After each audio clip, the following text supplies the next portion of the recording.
cell injury, and what are the organelles being targeted by this injury stimuli? So we have this principal targets, the mitochondria, the cell membrane, and the nucleus. The nucleus is very important because this is where the machinery of photosynthesis as well as DNA secretion is happening. So take a look at this illustration. So you have here your injurious stimuli. It could either be ischemia, radiation, and they will directly injure the mitochondria. Okay? So what happens if the mitochondria is injured or affected by this? Since this is the powerhouse of the cell, ATP secretion or production will be decreased, and the consequence of that will be also decrease in energy-dependent functions. So later we'll know what are these functions, and this will eventually lead to cell injury and eventually necrosis. So aside from depletion of ATP, there will also be increase in your reactive oxygen species that can damage lipids, proteins, nucleic acids, specifically in the cell membrane, okay? And that will eventually lead to cell injury, irreversible, culminating to necrosis. Now, what about the cell membrane? If this is injured, or this is the one targeted, okay, so the lysosomal membranes will also be damaged, and of course it contains enzymes. There will be leakage of enzymes, and once enzymes are activated and leak out, what will they do? They will cause a rupture of your of the cell because they will eat or digest the cell membrane. Now, if to the plasma membrane, damage to the plasma membrane, okay, so there will be impaired transport functions. So increased permeability, leakage of cellular contents, still that will lead to irreversible cell injury and culminating to necrosis. Now, what about if the target of this injurious stimuli is the nucleus? It will, for example, radiation, exposure to radiation, presence of mutations, okay? They will directly cause damage to the DNA. Now, this damage will eventually activate we have guardsman in the cell cycle to arrest it because the cell is carrying something abnormal. And at the same time, caspases will be activated because this cell is no longer healthy or is already abnormal and needs to be eliminated. So, it will activate or the cell will die via apoptosis. So, that's a difference. Now, we go back to mitochondrial damage. Okay, so here we have example of the injurious stimuli. We have discussed this already. The effect would be decrease in ATP generation, at the same time increased production of ROS, and that can eventually lead to cellular abnormalities leading to necrosis. While if the cell death is via apoptosis, they don't have the same stimuli. Okay, so for on the second illustration, here we have decreased survival signals, damage to the protein or DNA. This can be the injurious stimuli that can activate apoptosis. Okay, so what will happen if you have this trigger factors? Okay, you have proteins that is pro-apoptosis and also anti-apoptosis proteins that will be activated and leading to the permeability of the outer membrane of the mitochondria and the leaking out of this mitochondrial proteins that can eventually proceed to apoptosis. So we will discuss this later. Now this one is the membrane damage.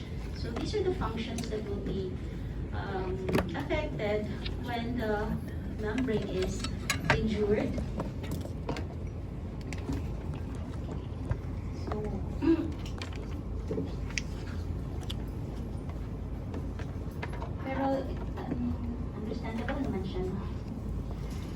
studied this already in biochem, the process. Now, I would like to point out na lang here that calcium is not really good if they're increased in concentration inside the cell. Okay, so if there is increased cytosolic calcium, okay, your phospholipase will be activated. And of course, what other structures in the cell that is rich in phospholipid? The cell membrane, right? So the phospholipase will digest it and cause cell membrane injury, okay? And yeah, culminating to membrane damage. At the same time, not only phospholipases will be activated when your calcium, intercellular calcium is increased, but also the proteases.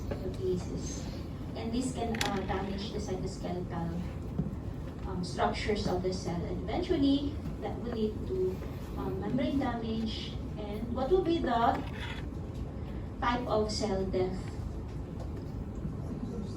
Necrosis. Kasi the membrane is no longer intact. Yeah.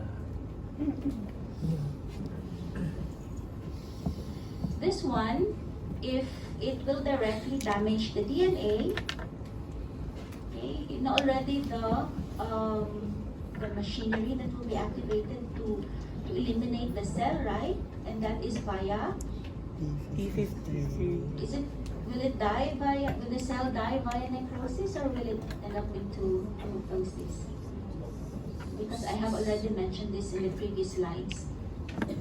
Isa man, apoptosis. Okay, pag sa DNA damage gani, it's via apoptosis.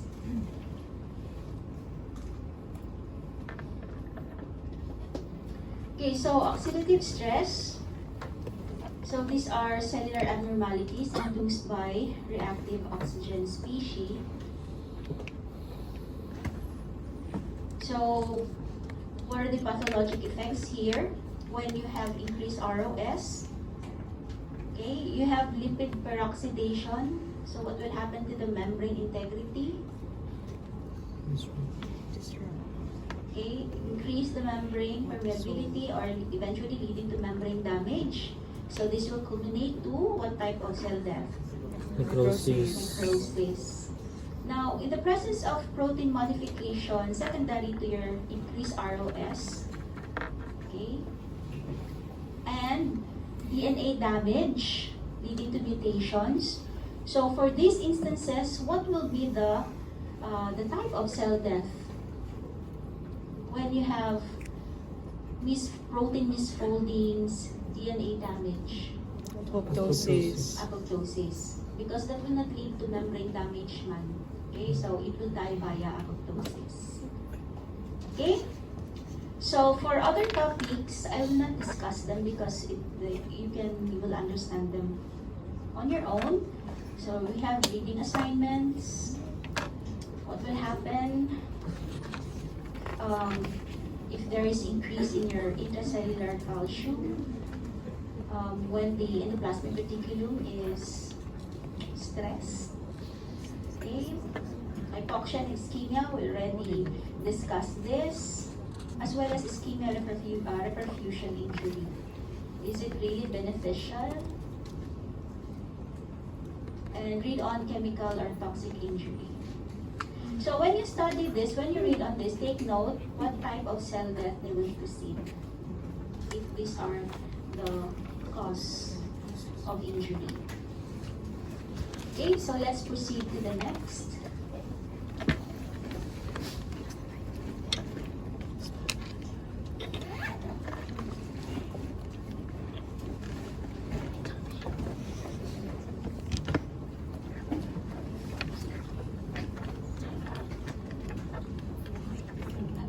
Apoptosis is a pathway of cell death that is induced by a tightly regulated suicide program in which cells destined to die activate enzymes that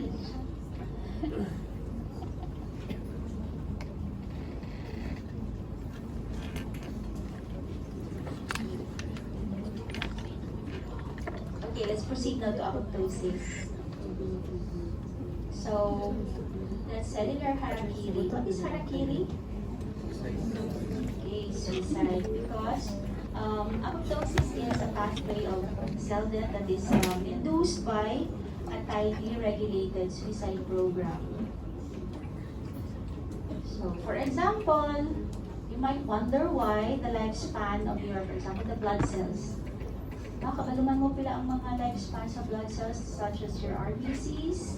120 days. Hanggang 120 days na rin sila. Then after that, they will be removed in the blood circulation. So they will be eliminated, then that is via apoptosis. So nakaprogram na pagka 121st day, they will die via apoptosis. Okay, so that's why apoptosis is also called programmed cell death. Okay, so briefly, the history of apoptosis. This was first recognized in 1972 because of its distinct morphologic appearance. And what is that appearance? Ini siya kanang murag bleb or membrane-bound fragments which are actually derived from the cell. Okay, so mo na siya mga apoptotic bodies. And they named it after a Greek word falling off. So nag-fall off, which will occur during autumn. So diba, during autumn, the leaves will fall off from the trees. So murag yan, ito siya falling off. So that's apoptosis.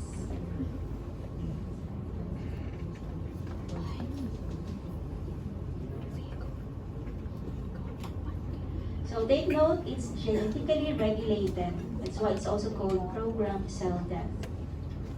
So the cells here, which are destined to die, will activate these certain intrinsic enzymes that can, once activated, can degrade the cell's own nuclear DNA, nuclear and cytoplasmic proteins. But there is no membrane disruption. Now, what are the causes of apoptosis? They can occur in two scenarios, okay? First, part of normal physiologic process or pathologic diseases. So during physiologic situations, we have examples here. Okay. During embryogenesis, okay, so eventually, what are the tissues that will eventually involute? During embryogenesis.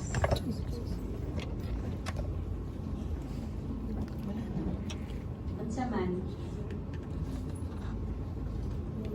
Ang notochord, mag-persist ba na siya throughout? Wala, diba? So, kana sila, they will die by apoptosis, and that is a physiologic situation. Turnover of proliferative tissues. So what are these continually dividing tissues or cells in the body? The skin, your epithelial cells. In the bone marrow, your blood cells, right? Okay, so dili mo na sila forever mo sige proliferate. Sobra-sobra na ni ato ang kuan, blood cells. So they will be stopped by apoptosis. So how? Loss of survival signals. Next, involution of hormone-dependent tissues. Endometrium when we are in our menopausal age for ladies. Okay, so the endometrium is responsive to the hormone. So as we grow older, they will involute because wala na mag-activate or dili na siya ang hormone, okay? Dili na stimulated. So that would tell the cells there that you are no longer needed, and then you have to be eliminated, and that is why when you are elderly, your endometrium is very thin, or what you call atrophic. Okay, decline of leukocyte numbers at the end of immune response. So these are your lymphocytes. during immune response, they are also regulated and not continue to proliferate or else, maunsa man. Anhi mo diri sa number 2. They have to be eliminated because eventually they can be self-reactive, these lymphocytes, and will lead to autoimmune diseases. Now what about during inflammatory responses? They also have to be regulated. If you can still remember in the in your liquefactive necrosis, diba? Degradation of your inflammatory cells as well as the tissues by the enzymes. So during inflammation, these inflammatory cells are recruited to the site of injury. Now, for example, your phagocytes or the neutrophils, once they go to the area of the site of injury, for example, the cause is a microbe. So may buhaton nila dito, iabot naman si neutrophil, ingon mo kung andun na si neutrophil, one of the soldiers of the blood. Right? So ang maniya magpatay ang microbe. Ha? Phagocytosis, what else? Ha? Yes, they will release the granules. Mo na ihang weapon. Kaya aside sa phagocytosis, ingest niya, there are times that hindi niya kaya i-ingest. Okay? So, pag mga inflammation gani, kailangan nila armas. Okay? So, they will release the granules. The granules contain different enzymes, right? So, enzymes na ang degrade at mga, like the microbe. And inflammation is not only beneficial, but it has also a deleterious effect because not only the microbes will be destroyed, but the tissues also at the site of injury. Kaya siya meron kang pus, and the pus is not only composed of your the offending agent or the dead neutrophils, but it also contain your the tissues there. Okay? So after they will degranulate, what will happen to the neutrophils? They will die via apoptosis. They will not go back to the blood vessels.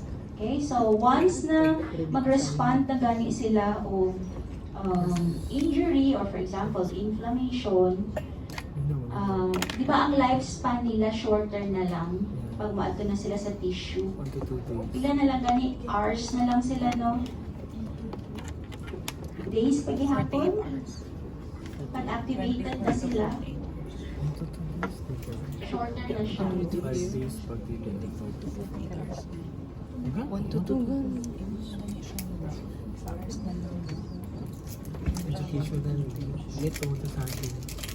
Okay, so what about in pathologic conditions? So here, DNA damage at the same time when you have accumulation of misfolded proteins. So masense na siya dito sa cell cycle na this cell is carrying abnormal proteins, so this cell should be eliminated, and so they will be eliminated via apoptosis. Infections, viral infections can also trigger apoptosis.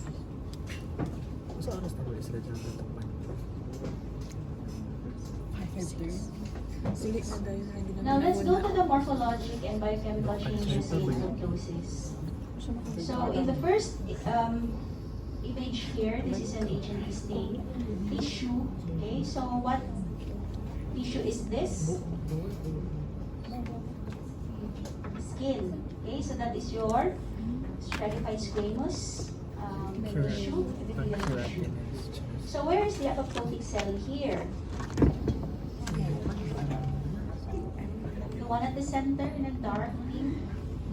Tapos pyknotic na imuhang nuclei or nucleus. Okay, so what can you say about the cell? Chromatin fading. Fragmentation.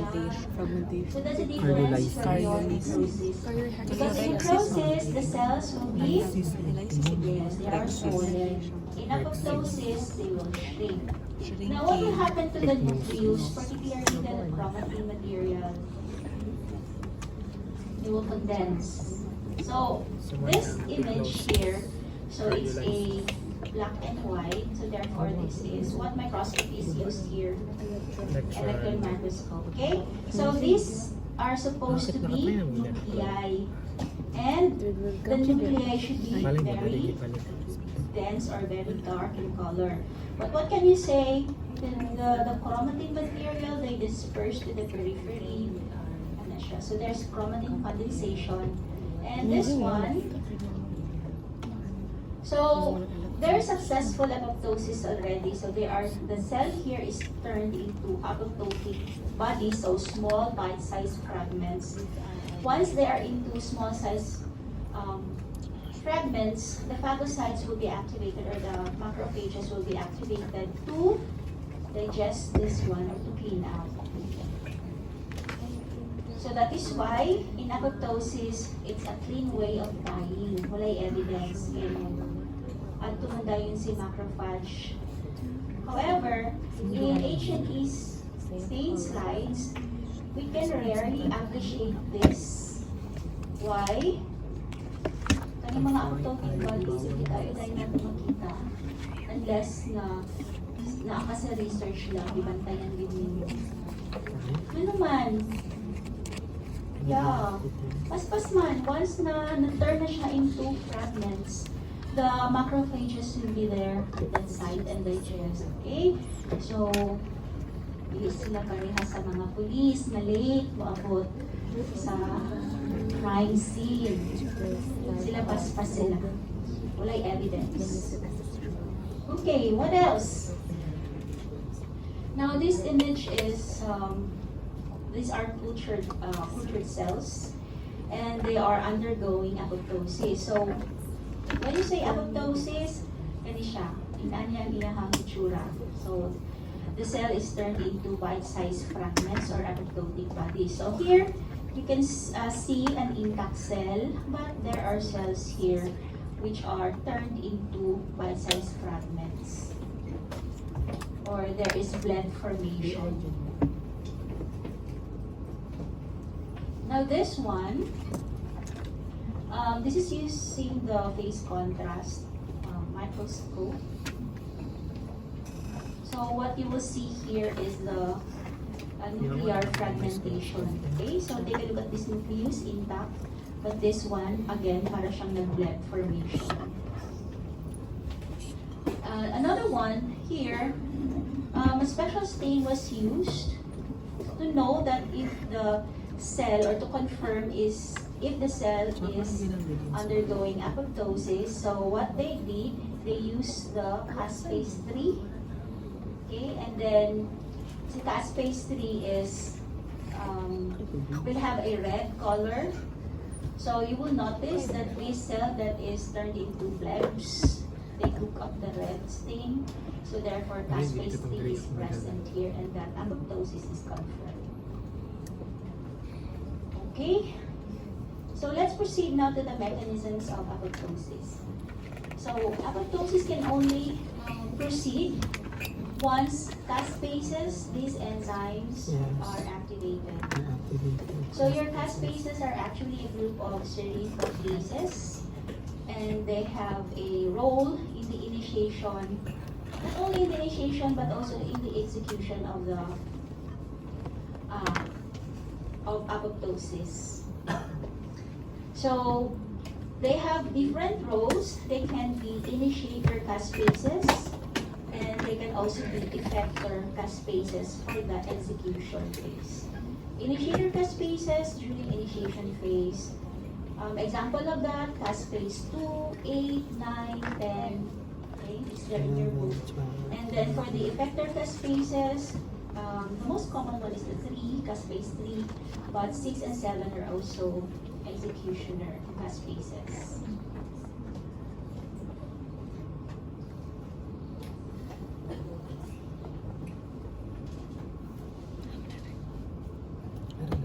Page 44. Now, this is the apoptosis mechanism. You will start with the initiation phase, and it can activate either, or it will follow an intrinsic pathway or an extrinsic pathway, but they have the same endpoint, that is the activation of your initiator caspase. So once initiator caspase is activated, they need to activate the second executioner caspases so that apoptosis will be successful. Now let's go to the players of your apoptosis, and they are from your BCL, actually BCL2 protein family. So this group of proteins are structurally related, and they are necessary for the regulation of mitochondria-mediated intrinsic apoptotic pathway. So the intrinsic pathway is also called mitochondrial pathway. So who are the members of this BCL2 protein family? BCL2. They are generally classified into anti-apoptotic and pro-apoptotic. Kailan mo box mo?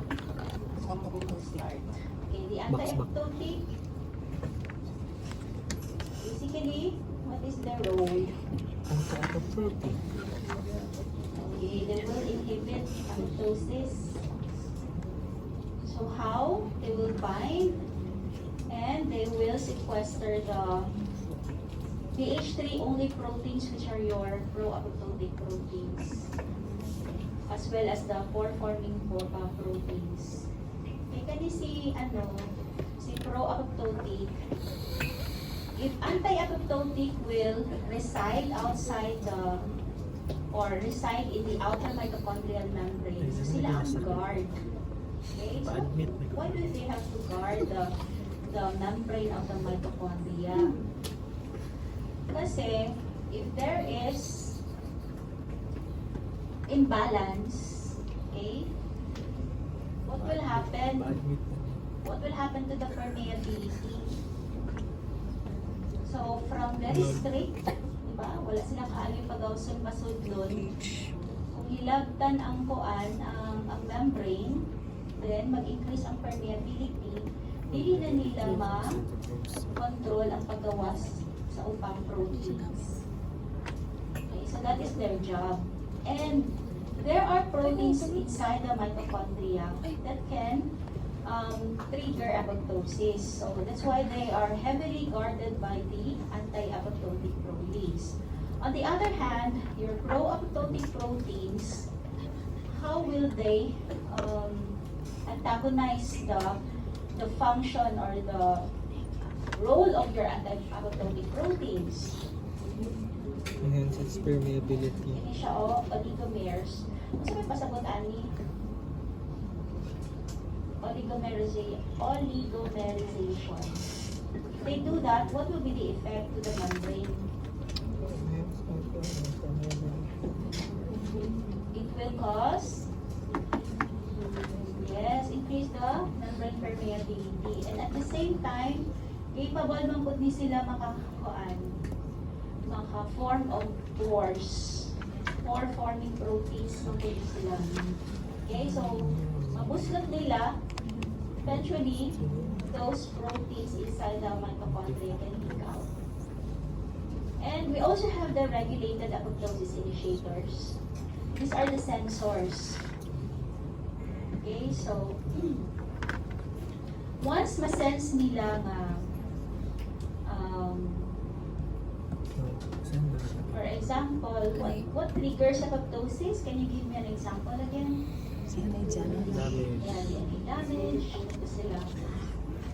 So, sila ang sensors actually. So, if they sense na, kani siya nga cell, kanang nangangalig na ni sila. So, they will tell the pro-apoptotic to antagonize now the anti-apoptotic protein so that apoptosis can proceed. Okay? So, you have this illustration in your book. We have here the two pathways. Mitochondrial intrinsic pathway. Okay, on the other side, these are the triggering factors for apoptosis to proceed. so, and then on the other side, they have another mechanism, but both pathways will end up in activating the initiator caspases. And then once that is successful, next will be the executioner caspases. And once that is successful, enzymes will be activated like your endonuclease. And what will happen? It will cause fragmentation of the nucleus. It will also activate proteins or enzymes that can, or nucleases that can cause fragmentation of the cytoskeleton. And that's why you will have this apoptotic bodies.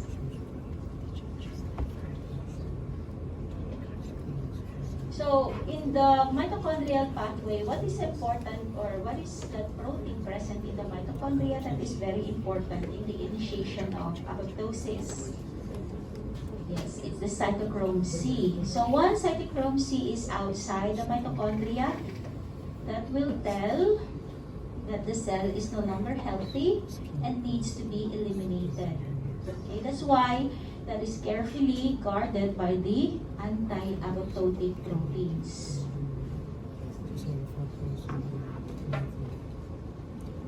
While on the other side, your extrinsic pathway, this will be initiated by signals from the cell membrane receptors, and that will lead to the assembly of adapter proteins. Okay, let's discuss first the mitochondrial pathway. So take a look at this viable cell. Look at the, we have here the receptor, and on it are growth factors. So this is a survival signal. Okay, so the sensors will sense that this cell is healthy. Okay, so take a look. The cytochrome C is safe inside the mitochondria, and these are heavily guarded by your anti-apoptotic proteins. Okay, so the pro-apoptotic proteins are not activated. Okay, these survival signals they maintain the integrity of the mitochondrial membrane. Now, what will happen if there is no growth factor on that receptor, like this one? Okay, so no growth factor, so there is lack of survival signals, for example, or the cell is exposed to radiation, leading to DNA damage. That will now activate the sensors. Okay, so the pro-apoptotic proteins are activated, and they will antagonize now the anti-apoptotic proteins. Take a look at these green channels there.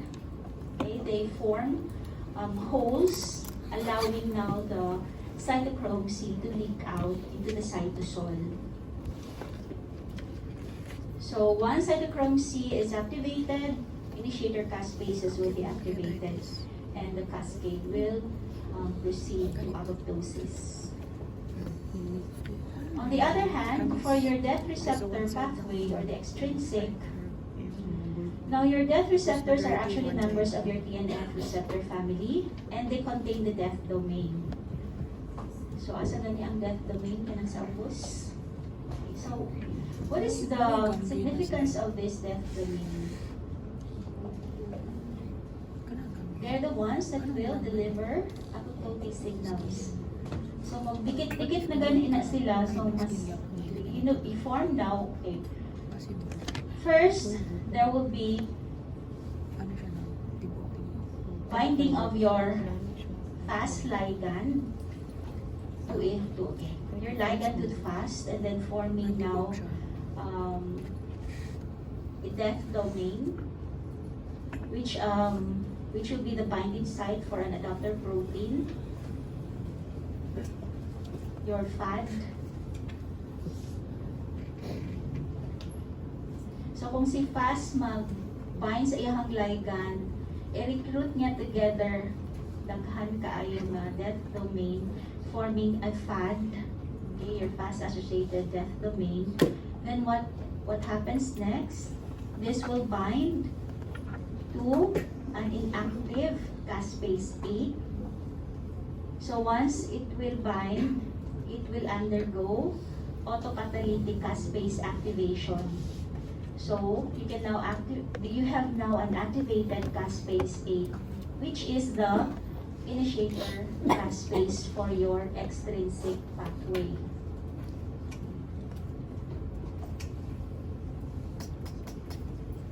So not only 8, but we also have 10. Okay? So, dali lang, no? Once your initiator caspase 8 is activated, you can proceed now to executioner phase, and then to apoptosis. But, hindi siya yung anak kasi easy actually because you have flip. And what is that flip? Yes, inhibitor siya of, Gamay na parts. specifically, unsa may i-inhibit?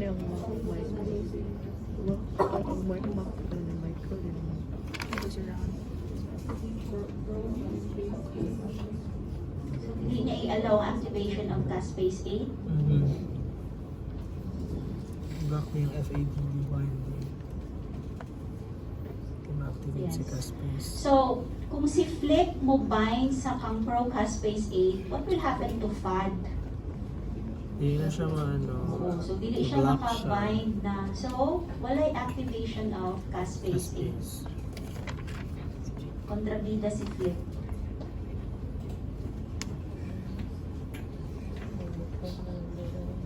Okay, let us compare now your extrinsic and your intrinsic pathway. So kung si intrinsic ta, okay, you have here now the cytochrome C within the cytosol, and then it will bind with apoptosome.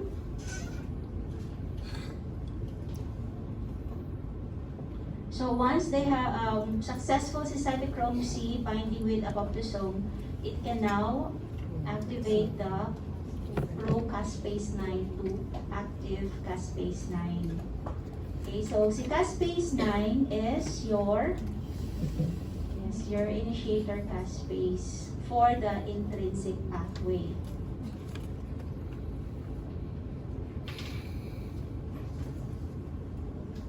Okay, so your apoptosome is also called your apoptosis activating factor 1 or APAF1. Kani siya, dili. Okay. So, pero dili lang po siya ingon ana ka successful or easy, no? Nagapoy tayo mga kontrabida din ako. And one of that, we have physiologic inhibitors of apoptosis, your IAPs. Wait, nakita niyo si IAP diri? Okay. The IAPs, these are your physiologic inhibitors of apoptosis. Pwede siya mo bind sa para dili mo proceed ang koan apoptosis. Asa man siya mo bind? Sa IAPs. Execution. Caspase Caspase 3. dili man ta sa ano naman, intrinsic ta. Yeah, 3.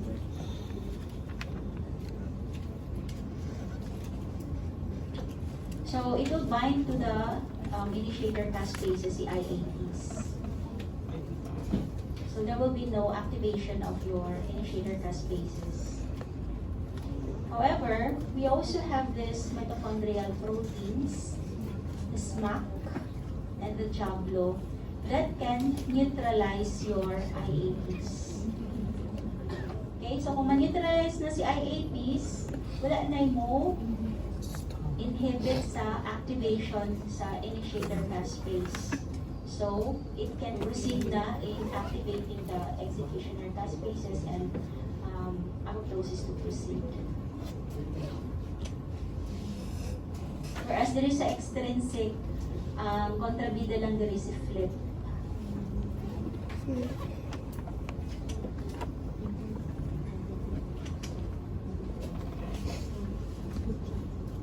Okay, so since successful naman ka in activating your initiator as well as your executioner caspases, so what will happen now to the cell?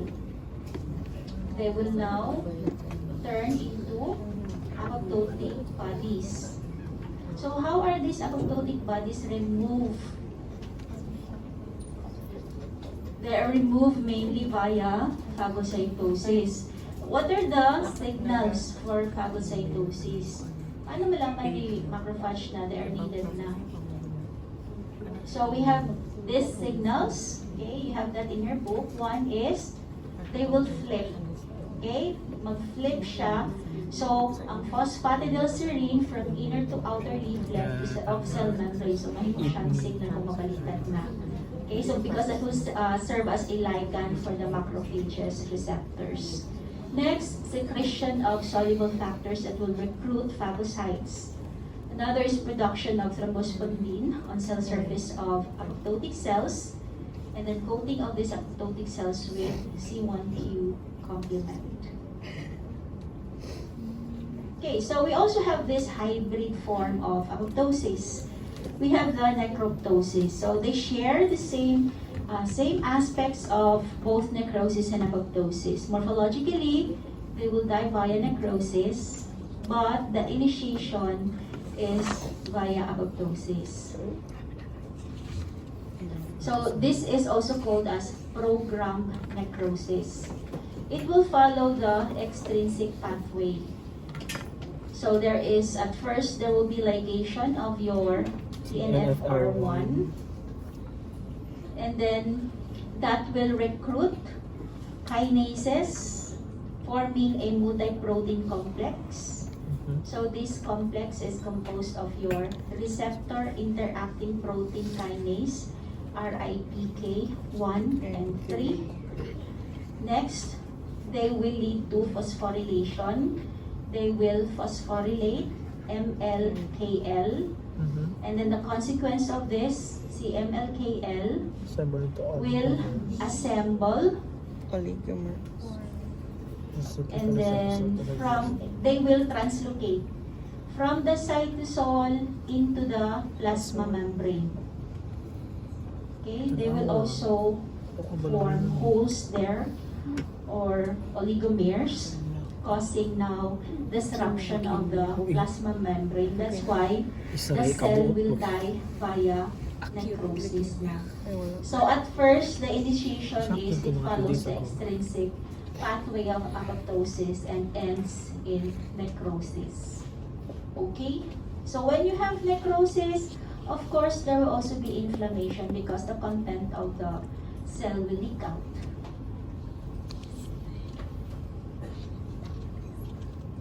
Okay, now take a look at this. In your multi-protein complex, your RIPK1 and 3, together with your FAD, okay? So what if the caspase 8 here is activated? What is the consequence? Because here, in necroptosis, it remains inactive in its inactive form. If that will be activated, what will be the consequence? It will proceed to extrinsic pathway man. So, kung say next, it will die, the cell will die via apoptosis and not into necroptosis. Okay? So that's why the caspase 8 here remains in its inactive form or pro-caspase 8. The other one is pyroptosis. Okay, so it's highly inflammatory form because it can recruit many inflammatory cytokines. And this is also a programmed cell death. Usually, when you have infection, microbial infection,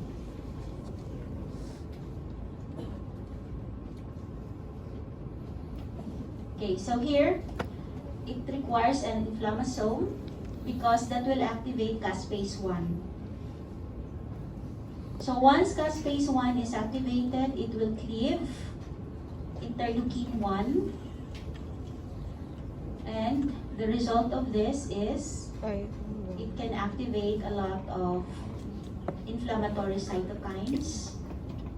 Okay, so that will lead to recruitment or proliferation of your leukocytes. That's why it is a highly inflammatory mechanism of cell death.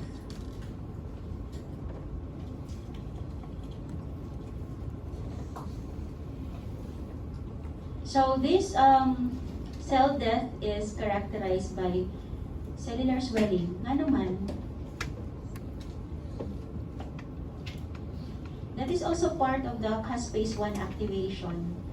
Ma-activate si interleukin 1. It can also affect the membrane, permeability, increase, and so water goes inside, causing the swelling of the cell. At the same time, you recruit more inflammatory cytokines, and so also fever is one symptom.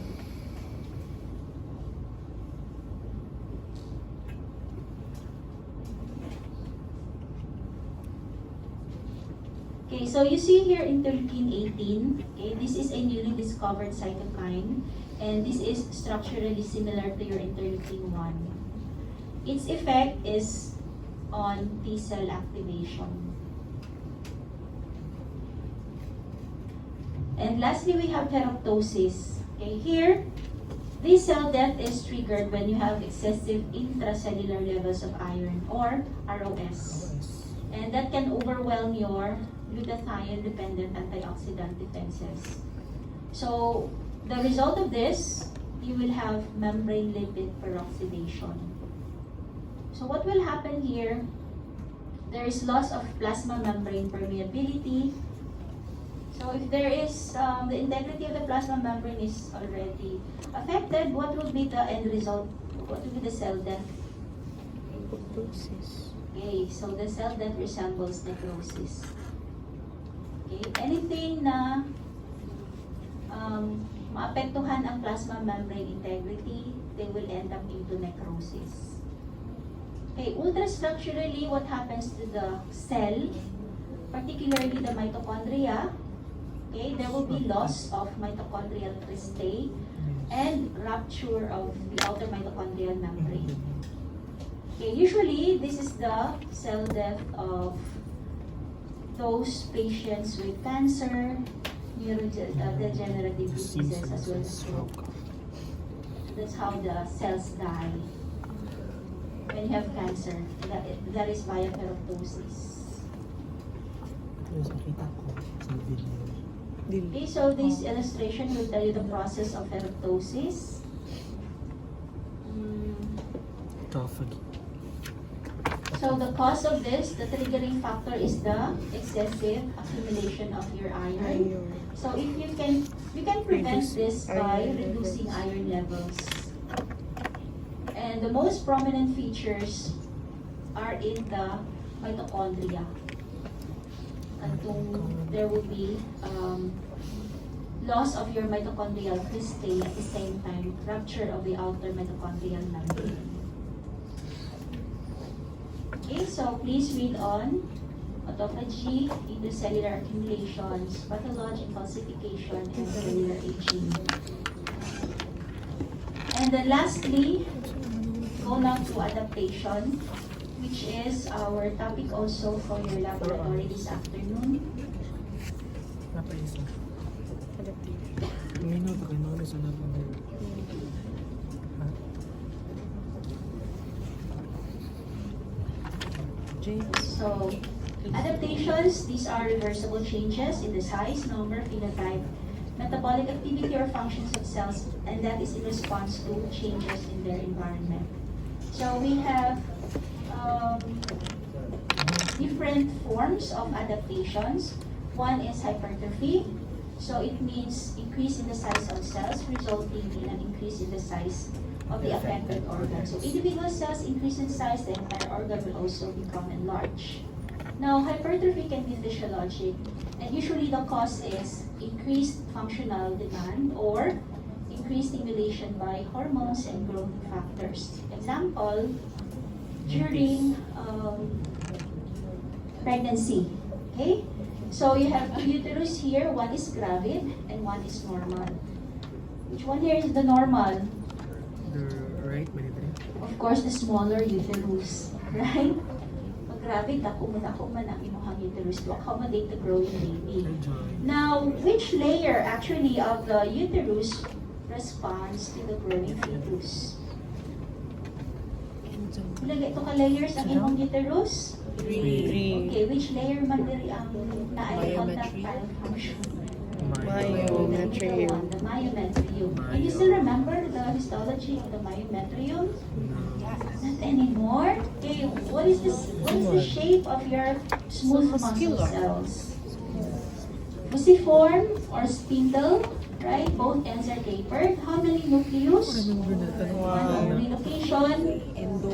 Central. And then you have your smooth muscle cells and your Shedding. stroma, So, nag-shedding. which is rich in connective tissue. Looks like this, no? Let's remember. Yes, That's no. your Ganyan. myometrium. That is not the endometrium. The endometrium different yung stroma. You have glandular structures in the endometrium. Yeah. And what will happen during, this is your normal myometrium. So, gamay na po imong uterus. Now, if you're pregnant, Kayo, kalimutan na ito. what will Wala happen? mag nagkatupag ito. Asad, pakwis pa Okay, siya they ka. will increase in size. Yes. So, take a look at the individual smooth muscle cells. We can really say that nako in siya. Okay, so what about the capacity to divide for your smooth muscle? Do they have the capacity Ay, si James ito. completely? No? Uy, hindi ka makulit man. Katong cases. Diba naman sila yung satellite cells? Cases stethoscope. So they have small capacity to divide. Gani ka ng barato lang. So that's why aside from hypertrophy, they also adapt via hyperplasia. But predominantly hypertrophy. What about for the pathologic? Okay, so what is the most common stimulus for this? Especially for your skeletal and cardiac muscle, increased workload. Sobra imong pagtatrabaho. Diba? Strict na kayo ka. Mechanisms, why they will increase in size? Because they will also increase cellular proteins. Okay, so unlike your smooth muscle, your skeletal and your cardiac muscle, they don't have Capacity to... what's the satellite cells, so that's why they cannot divide. So they will adapt via increasing the size, their size. Okay, so please read on this myocardial hypertrophy. This is our example. Ano ginagawa sa kasunod? No, Example of this, we have a case like when you have hypertension. Okay, so you increase the workload to pump more blood, right? Because of the high pressure. And because your cardiac myocytes, they cannot increase their number para mas stronger ang pag-pump. So they will just increase their size. So that is why you will have ventricular hypertrophy. Then the next adaptation is hyperplasia. So here, this is for cells and organ that That can can divide. Yes. So they will increase in their number. Now, for the physiologic hyperplasia, usually this is due to the actions of hormones or growth factors. Example of this, hormonal hyperplasia. During pregnancy and lactation, what will happen to the mammary gland? Because there is a need to produce milk, right? So mammary gland is an exocrine gland, right? And as an exocrine gland, their main secretion is the milk. They will increase the number of cells, the secretory cells, because they are the ones that will produce the milk. So take a look at the second image there. You see a lot of lobules. Okay. Now, microscopically, you can actually compare.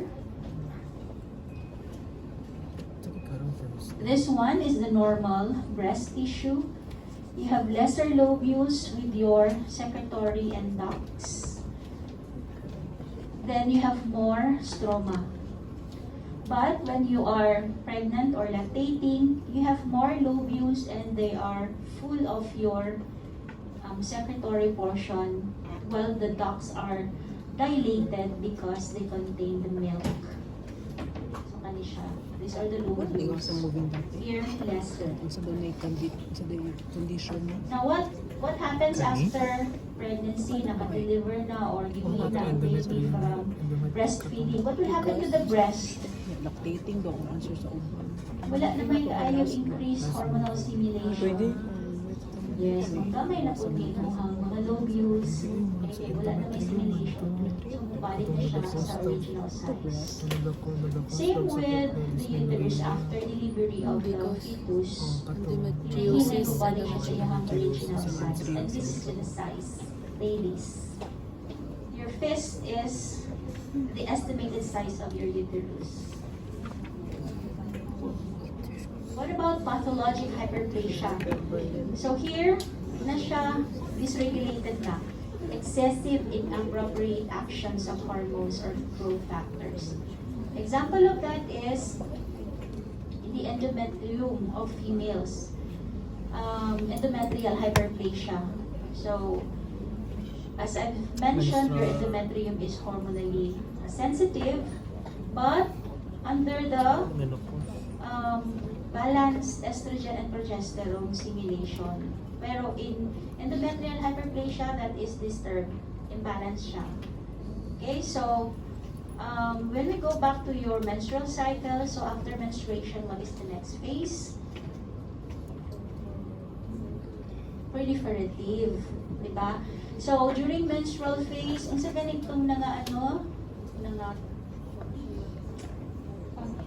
shed off the functional layer. Sige, isa.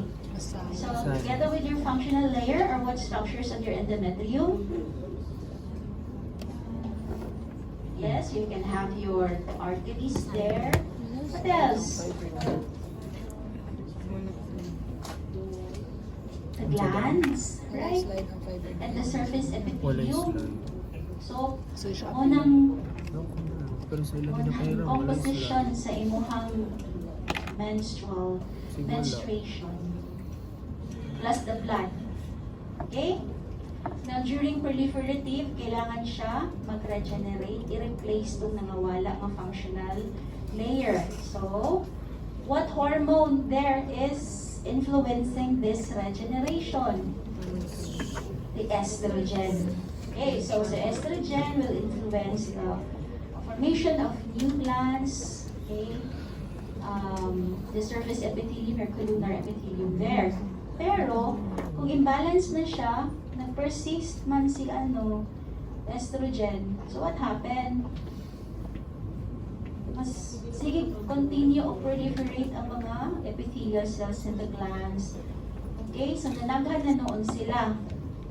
So that's why you have a very thick endometrium because you have more glands proliferating there. Okay? And usually, they will complain of abnormal menstrual bleeding.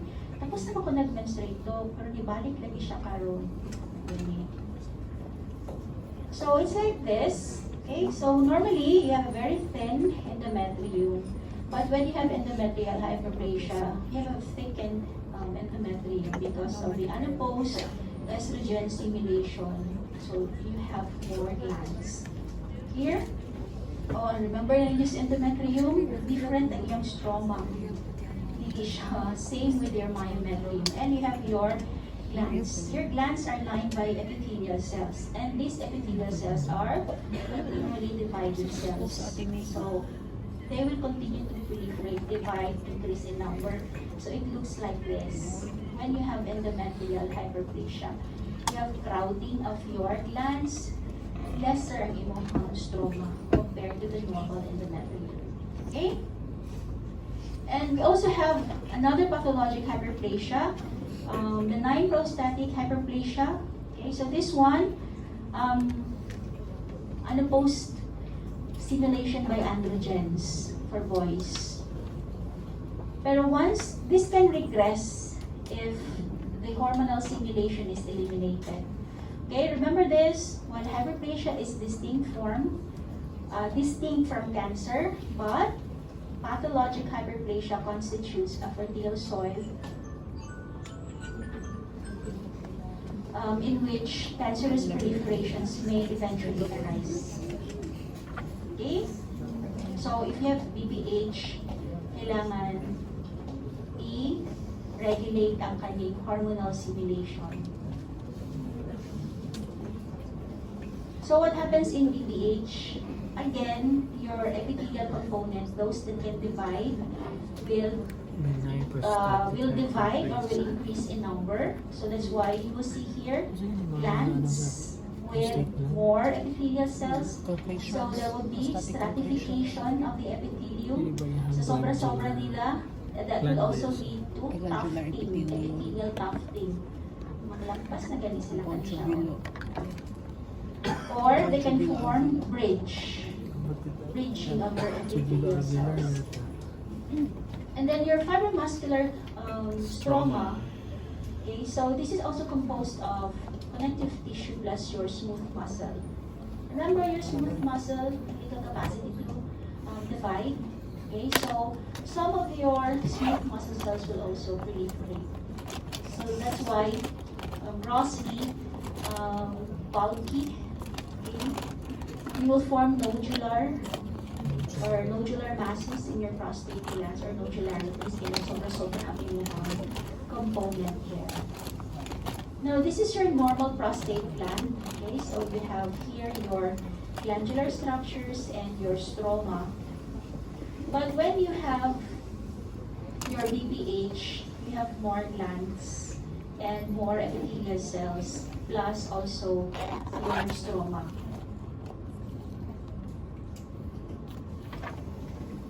Another pathologic hyperplasia, this is in response to viral infection, specifically your HPV causing warts.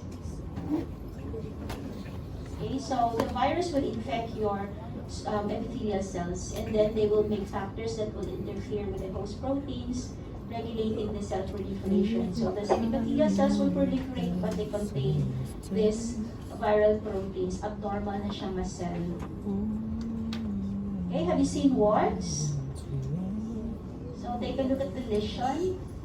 Ano siyang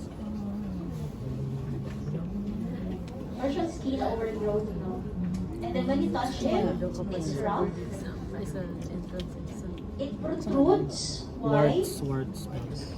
Because your normal squamous epithelial cells increase the number. And because you have more keratinocytes there, or your squamous cells, they can also produce more keratin. Ay siya rough to touch siya, or nakalus. And they also have this characteristic morphology. So if you have viral infections or virally infected cells, will usually have this appearance, microscopically. Very nuclear halos. Okay, so take a look at the nucleus. The nucleus is decrease in number, reduce in size, and then take a look. There is this clearing around the nucleus. So once you see this in your skin tissues, you will suspect of viral infection. So what is the mechanism of hyperplasia here? Growth factor-driven proliferation of mature cells, and by increased output of new cells from tissue stem cells. And then next we have atrophy. So this is an opposite of your hypertrophy. So there's reduction in the size of an organ because of decrease in cell size and number. Now you can have physiologic atrophy, and that is during normal development. Okay, your embryonic structures, and after delivery of the baby. So that's a physiologic atrophy. And the cells here die by apoptosis, decrease their number. Now for the pathologic atrophy, they can be localized or generalized. Decreased workload, okay, we call that atrophy of disuse. So common here among bedridden patients for so long, they're just lying in bed. When you look at their lower extremities, paniwang siya kaayo, and that is atrophy of wrist use. Okay, so, lihok-lihok punta, no? Loss of innervation or denervation atrophy. For example, vehicular accident, and then you have a leg fracture. So, in that fracture, it can also damage the nerves. Okay, so that will lead also to atrophy of that affected, the fractured leg. Diminished blood supply, okay, every cells in the body, they need oxygen, nutrients. So, isaw na lang nako na sila. Inadequate nutrition. So, if you have less of this, they will undergo pathologic atrophy. Para, ano man, pagkasyahan ang gamay na lang ang oxygen and food. Loss of endocrine stimulation. Okay, so that can also lead to pathologic atrophy. Katong dili normal ha, dili physiologic na endocrine stimulation. Like for example, sa man, bata pa ka, tapos atrophic na ang imong, let's say, ovaries. Okay, so something is wrong there. Pressure. So this example is about the brain. Okay, so if you have tumor there, growing tumor, what will happen? Because of the skull, the tumor cannot. The growth of the tumor is paloob siya, right? So the consequence of that is it will cause compression to your brain.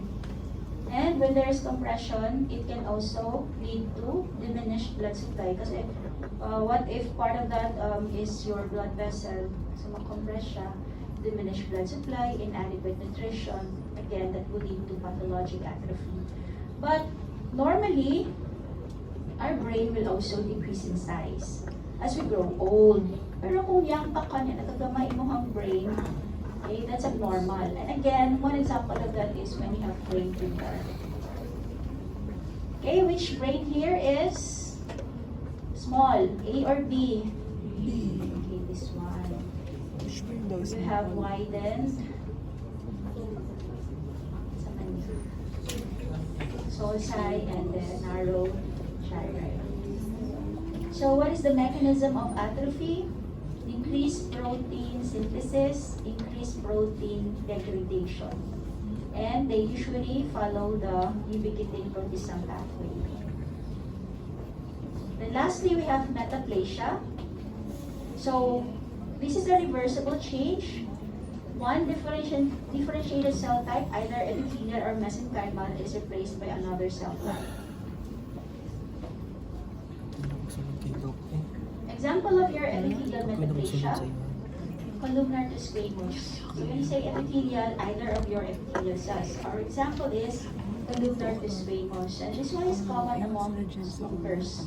Cigarette smokers affecting the respiratory tract. Your respiratory tract is lined by what epithelium? Columnar. Right? Now because of smoking, component of the smoke, okay, will serve as irritant to your epithelial cells or your columnar cells.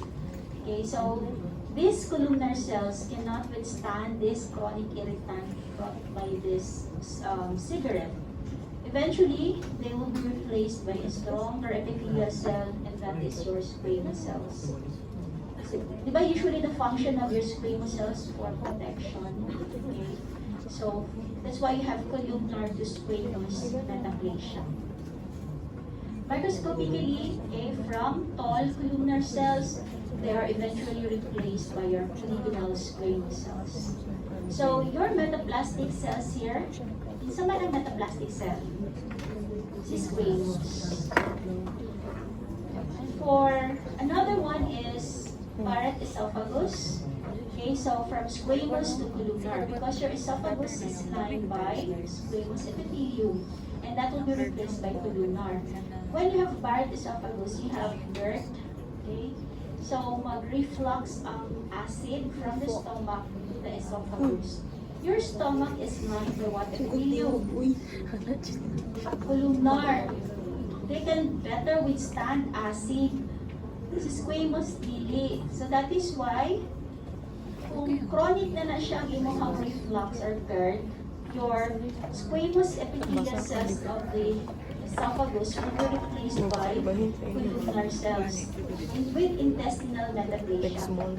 Why? Why is it called intestinal metaplasia? Because the presence of the goblet cells. Goblet cells contain mucus or mucin that can actually neutralize the acid. Okay? Kasi the goblet cells are normally found where in the body. Oh yeah, in the intestine. Mas daghan siya dito. Example of your connective tissue metaplasia here.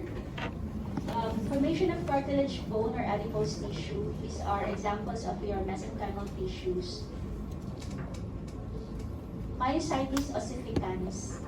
After trauma, okay, you have intramuscular hemorrhage. So, in the leg, you have there, your soft tissue is skeletal muscle, right? But after this accident, there is bone tissue. So, this is now the radiographic imaging.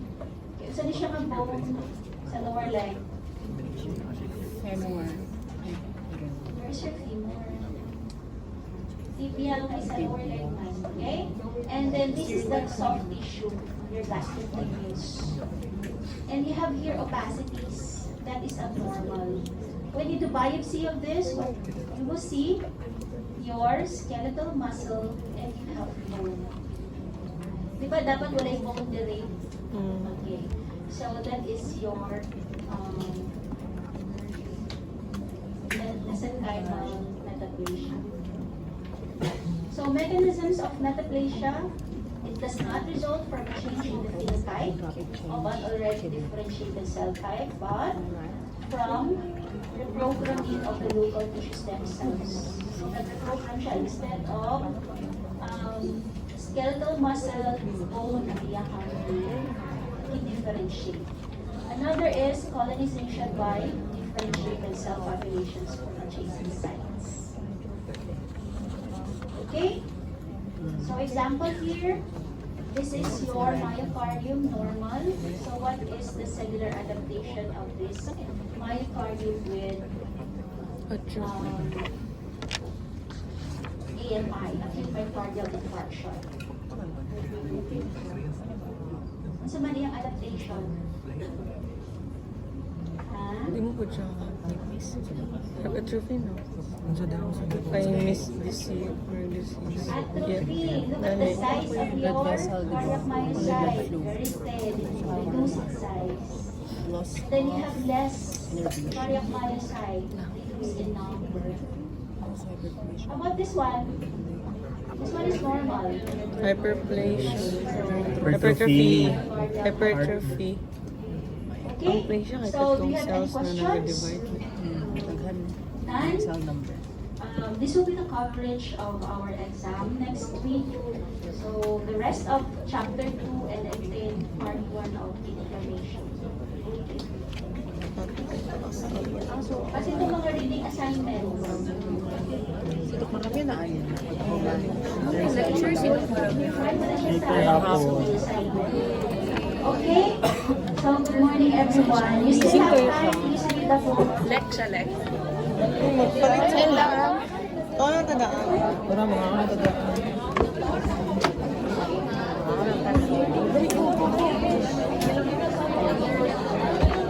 Ay, talaga.